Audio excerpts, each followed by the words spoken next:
Hello everybody and welcome back to Brown POV with your host Uli, aka your boy TGB. As you can see, we got a brand new mic. We got okay. I'm still trying to get used to the whole setup here. So this whole thing to me is weird, but I'm just so super excited that we got this because this channel is meant for a podcast, and I know right now we're doing videos as a test. But what good is a podcast if like you have good video but shitty audio quality? I mean, before this I had neither, but yeah, it'd be much more preferred if you had a good audio quality rather than good video quality. So video quality later, sound quality now. Anyway, the topic we're going to be getting into today is a much needed topic, something I've been wanting to get into since before I even started creating this channel. This is something I've been noticing for a fat minute. Whenever I'd be watching movies and I'd just slowly be analyzing everything. At first I didn't even notice any of this. I would just watch movies like how anyone else would, right? And you wouldn't really notice these things, right? Until it starts becoming like a pattern. And then you're like, huh. So they're doing too much of this. And I'm not sure how I feel about that. So we're going to be talking about Latino representation in films. First, let me fix my chair. I feel like there. I might be a little bit more centered now. First, I want to start with the research that I did, because I didn't want to think I was just gonna talk out, like speak out the side of my neck. You know, I wanted to actually see if like what I'm seeing is what I'm seeing, right? So I decided to do a little bit of research. Come to find out, it's a lot more true than I thought. Like just grabbing the data, I didn't even think that it would actually be like this. So here's the thing. So we're talking about Latino representation in films, right? I'm gonna talk to you about how the men get represented and how the women get represented, because these two absolutely matter. We are represented in very different ways. One gets treated differently than the other, and you'll soon learn that throughout this video. If you haven't pointed that out already, you'll definitely see it once you see this video. I'm not kidding you. Watch this video and then go back to every single movie, like probably rewatch a lot of the movies that you have seen with the Latino lead role or co-lead, or even just like a sideline role. Go ahead and rewatch those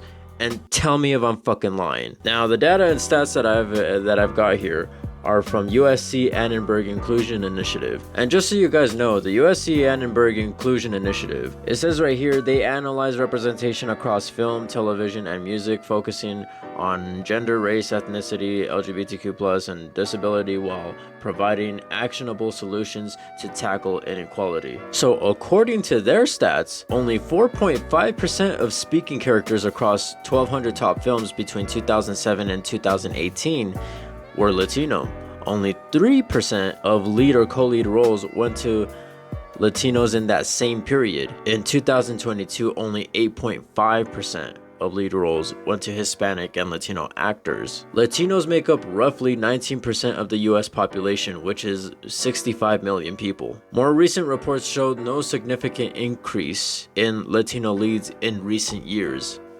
Basically saying we're almost 1/5 of the population, but not even 1/20th of the screen. Oh, but it gets a lot more deeper than that. USC also found about a quarter of Latino characters in top films were portrayed as criminals, with 17% were depicted as broke. Ah! You ripped it! You ripped the money! We rich. Look. We're not rich! We're rich. We're broke! 36% of Latino speaking characters were shown isolated from Latino communities or culture. Which to me, that honestly never made sense to me in movies. There will be movies where I see where it's kind of popular to take someone like that is outcasted from his culture and just to kind of like revolve it around that. And it's like, well, what's wrong with creating a movie about somebody who is actually culturally tied? It's almost sort of a running theme when it comes to our people in movies, because it's like, if you get too deep into culture, if you get too deep into like, oh well, I mean, it starts to become uninteresting if it's like too Mexican, it's too beaner, like, you know, it's like pretty much almost what they're trying to say. Like, it kind of feels like, even speaking about this, it feels like beating around the bush, when it's like, you know, let's just call it what it is. Like, you think it's too Mexican, right? Almost like that. Like, I'm not gonna lie, I love movies like Blood In, Blood Out, but I'm gonna be honest, like, it seems very typical. No, I mean, for its time, it was very excellent. It's still probably like, it's still like top 10, one of my top 10 favorite movies now. But if I'm going to be honest, like, nowadays, like, it wasn't like this back then, but nowadays, how we're portrayed, how Latino men are portrayed, it's like gang violence, prison, internal destruction, few aspirational arcs. It's authentic, but it's also one of the few narratives Hollywood funds for us. Now, what Hollywood would do is that they would often cast pan-Latino actors across national identities. And it's like, no offense to like any other actor like out there, because like, first of all, a lot of the movies I'm going to mention are my top favorite films. Like, I have them on YouTube, and like and I've even downloaded them off YouTube, not illegally, like the download button on YouTube, for like whenever I'm in Mexico and I run out of data, and like I'm in situations where I have to stay at the house or something, and I'm bored and I have to put on something, or if I'm just if I'm on the plane going back and forth, and like I literally can't do anything, I can't even be on the internet or whatever, I have those movies up, and I like those because I've watched them growing up, and they're like one of the best movies. But if I'm gonna be honest, a lot of these movies, they'll talk about like Mexican living, Mexican way of life, and they won't even really use Mexican actors. Like I said, no offense to the actors, because these were great movies and they played their roles admirably, like admirably. This shit was solid. Oh, so then why the fuck are you talking about it if you really like it? Well, cause like it still needs to be mentioned. It still needs to be brought up. It still needs to be talked about. All I'm doing is acknowledging the elephant in the room. I'm not saying, hey, let's all go cancel this shit. No. I don't believe in that. What was done is done, you know. I just don't want anyone to get the wrong idea. I'm only acknowledging the elephant in the room. I don't necessarily want to cancel anyone or anything. I just want you guys to acknowledge the pattern that I'm looking at. So we're going to look up Blood In, Blood Out characters. I'm pretty sure, for those of you who don't know, I'm pretty sure even a lot of you don't know that a lot of the cast isn't actually Mexican, sometimes not even Hispanic or Latino at all. I mean, let's get the obvious ones out the way. Damian Chapa is a Mexican American actor. I mean, shit, if you take a look, a lot of his movies, he plays solely as a Mexican actor. Like, he for sure is this like the stereotypical look of what you would see in like classic novelas. So like, just kind of looking at him, I knew he was, but I kind of had to check it out real quick to see if I was sure. Holy shit, okay, he's actually mixed like with some things here. It says under heritage he has Mexican, Italian, Irish, and Native American ancestry. It's not that bad. I would still consider him Mexican American. Benjamin Bratt. Shout out to Benjamin Bratt, because he's actually native to Peru, of the Quechuan tribe.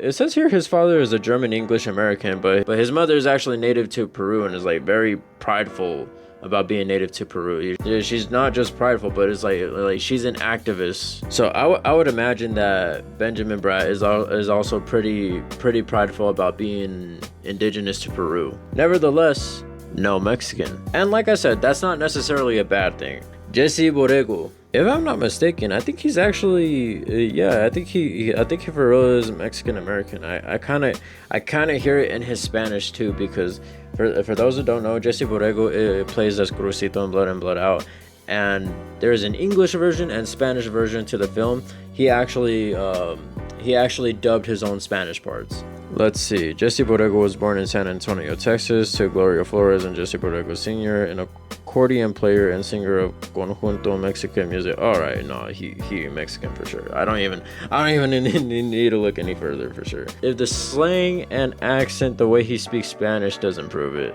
then that for sure proved it to me. I don't even need to look at his heritage thing. Y'all will be surprised at this one, but Victor Rivers. Victor Rivers is also the person who plays as Magic in Blood and Blood Out. No Mexican at all. He's actually born in Cuba. Says right here, Victor Rivers is of Cuban ethnicity, having been born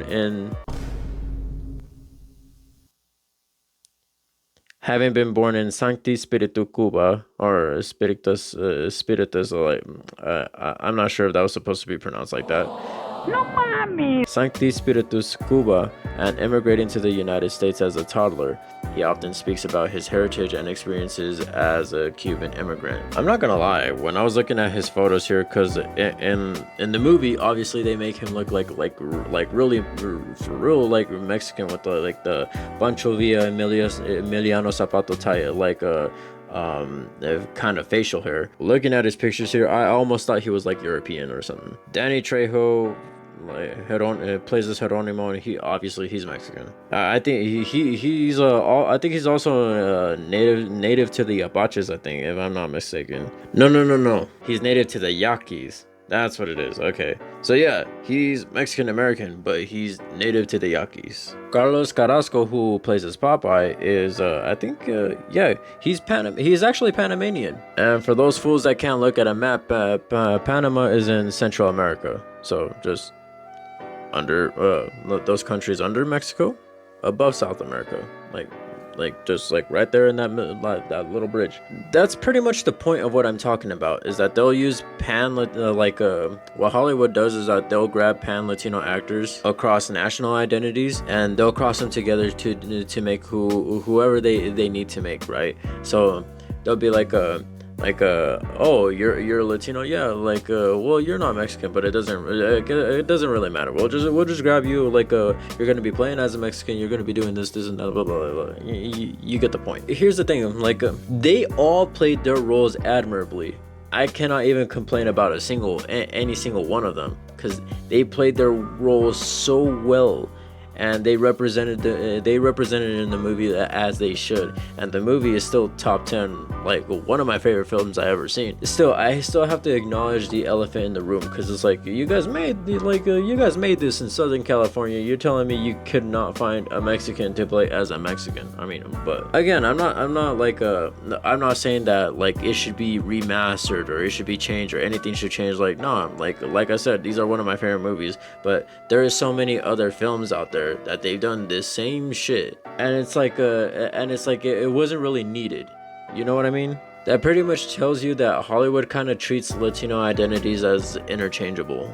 I mean, let's think about it. Would that same thing be applied to any other race? Could that be applied to any other race? I mean, if you wanted a movie that is you want someone to portray as an African American, would you grab someone from a Nigerian actor to play as that? Get rid of his accent. Would you still have that person play as African, an African American role? Maybe, if he does right, if he performs well. But if you want someone to really be in the role, if you want someone to really understand the role, what not better than someone who's actually lived the life? It would be kind of better if you had someone that actually knows what that looks like. And here's the thing. According to McKinsey & Company research, Latinos account for only 4% of lead/co-lead roles in U.S. films. Only 5.5% of media C-suite executives are Latino. When leadership lacks cultural specificity, casting decisions reflect that. Here's what I want to get into with the whole Latinas, because I told you, Latinos and Latinas, the men and women, we're represented differently when it comes to film. And I hope you guys see what I'm seeing, because the research I did backs up exactly what I'm talking about. And I hope that you guys can go ahead and take what you will from this video, rewatch every movie that you have seen with the Latina in it, and tell me if that's not fucking true. A USC study found Latina characters were disproportionately sexualized on screen, with 37.5% depicted partially nude in 1 year studied. Latina women are let's just say very noticeable. And like Latino men are very underrepresented, especially like very underrepresented in romantic roles, like in romantic leads. And like it's like a running thing where they will have like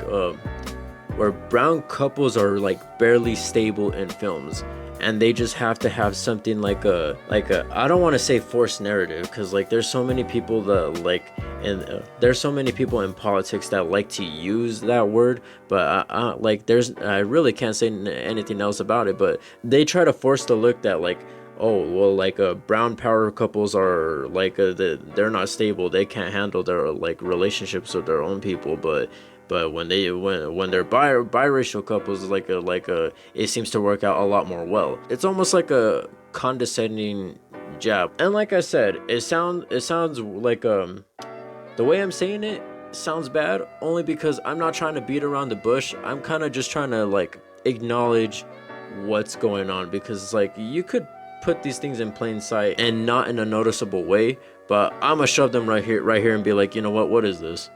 What is this? You kind of just added this right here, and I want to bring this to your attention. What is this? So according to USC Annenberg Inclusion Initiative, only 7% of 2019 films featured Hispanic Latino leads or co-leads. Latinas represent just 1.9% of leads or co-leads across 1,300 films studied. In a major study of 600 films, 37.5% of Latinas were shown partially or fully nude, in the highest rate of any racial group. So what does that tell you? It tells you that Latinas are underrepresented overall, but they're overrepresented sexually. And I know a lot of people are gonna be like, well, what's there to complain about? You see ass and tits and you want to complain about it? It's like, no, that's not the thing. That wouldn't be I'm gonna be straight up fucking blunt with you guys. Obviously, I don't see that as a problem. It would not be a problem if like you do that with everybody, but why does it have to mostly be done to like, you know what I mean? And it's like a lot of people don't realize, because a lot of people will be like, well, it's just a fucking movie. And that's the thing, it's a movie, it's representation. You're telling me that you haven't watched a movie growing up and be like, I want to be like I want to do that shit. You know how many kids have this like I'm not gonna say like something stupid like movies promote smoking and shit like that, but if a kid sees someone smoking in a film, they're gonna be like, I'm kind of curious about that. And it sounds like some dumb shit. It sounds like some shit that you would hear from Dare, but it's kind of true though. Not gonna lie. I mean, like kind of with like the blood in blood out, like how how I've been saying, like it's like they don't promote the gang life or that typical way of life. But you know how I could honestly guess how many people have seen that movie and wanted to be like, yeah, I want to be like Paco. And that's the thing. You don't know the type of influence that films have.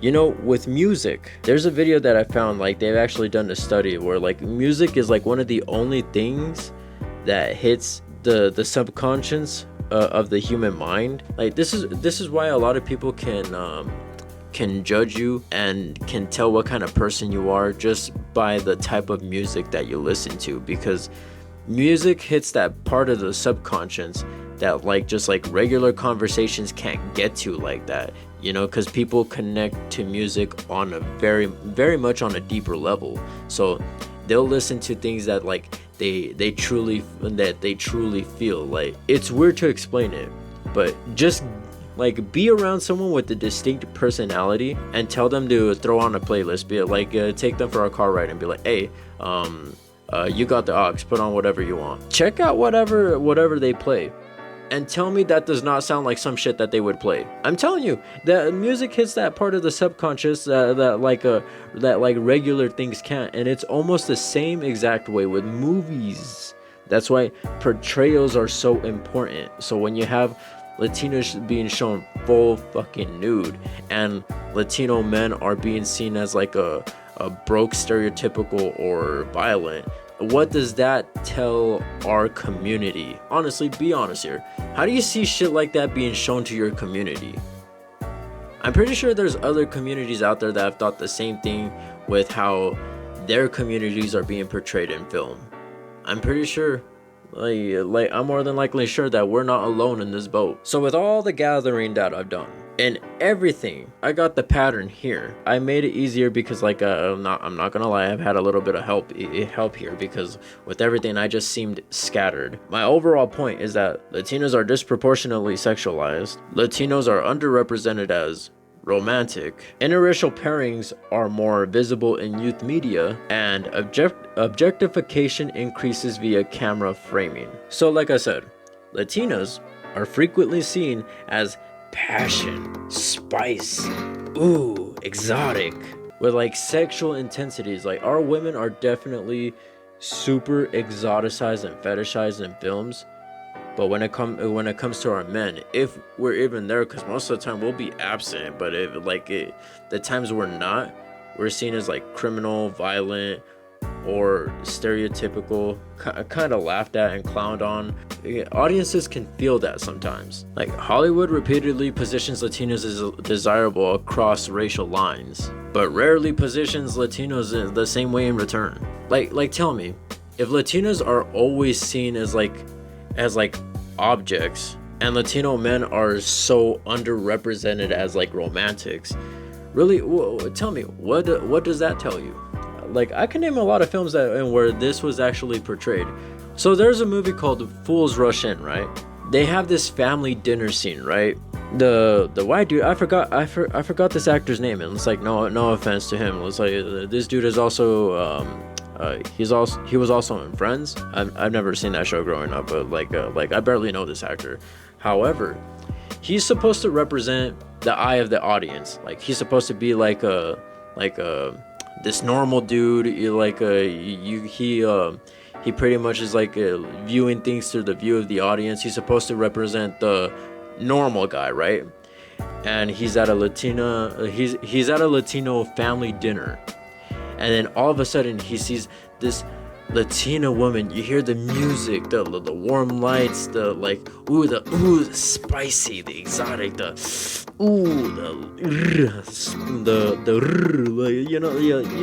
that shit. And as you watch it, you're like, because like I would see a lot of this type of shit in TV series, many movies, and I'm like, this is such a stereotypical ass thing to do when it comes to shit like this. Like it's almost like subliminal messages, and then like if you see enough of them, you're like, wait a minute, why am I starting to notice this here?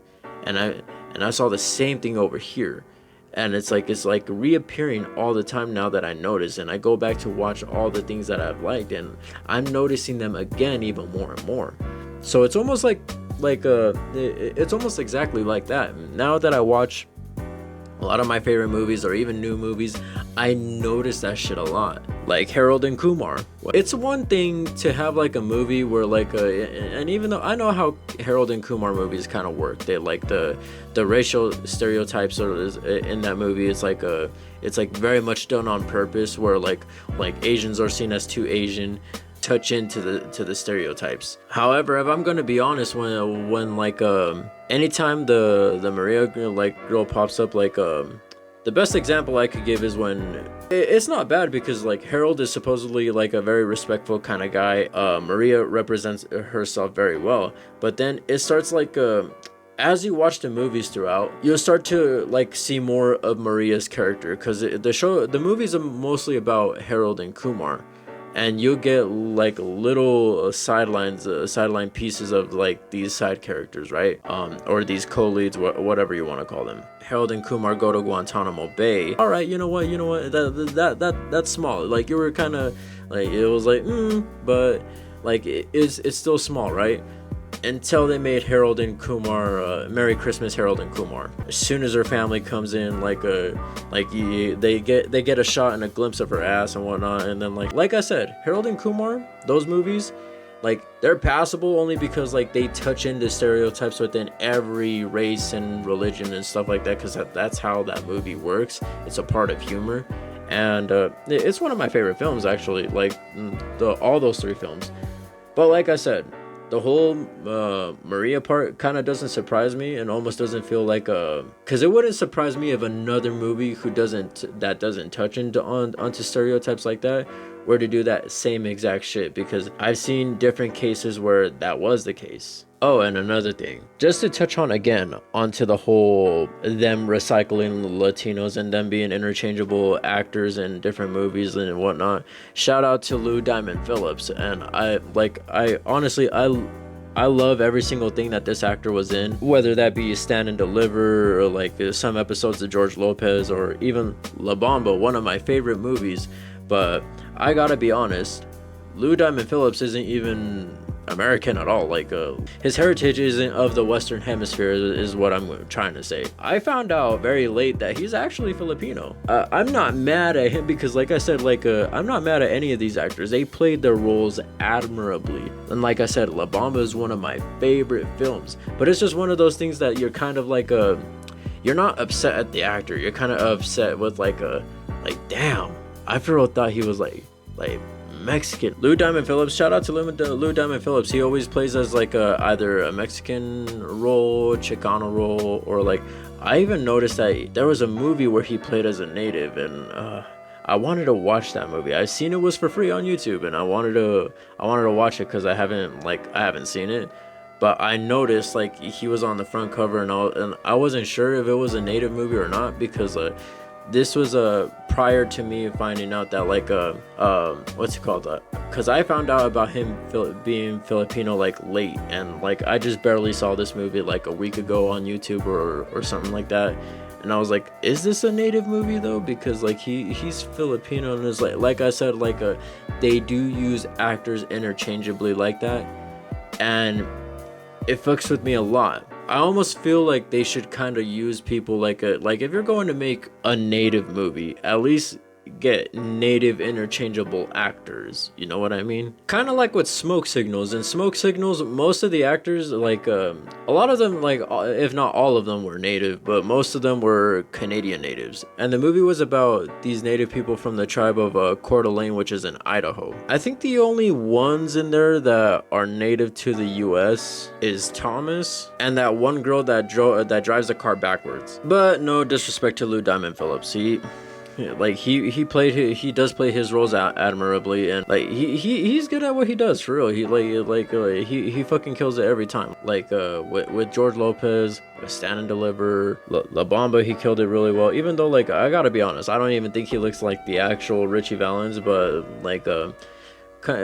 pretty good, pretty close to in some pictures, because there's other pictures where I think that the real bit Richie Valens looks entirely different from Lou Diamond Phillips. This movie wasn't the first to do that. I mean, because the Muhammad Ali movie, Will Smith doesn't look anything like Muhammad Ali, but he still played as him. Yeah, but moral of the story is, why are Latinos everywhere on screen but Latinos aren't? And why do so many iconic Mexican stories feel filtered? I don't know. Those are just some of the things I noticed. Let me know in the comments if you've seen what I'm seeing. Let me know if you think I'm tripping or not. If you're someone who isn't Latino or Hispanic at all and you've seen it within your community, let me know in the comments below. I would like to hear you out. I want to see if because I want to know how many communities feel the same way about movies, just because I'm curious. This isn't to cancel nobody. I mean, I don't even really believe in cancel culture anyway. This is just to point out shit.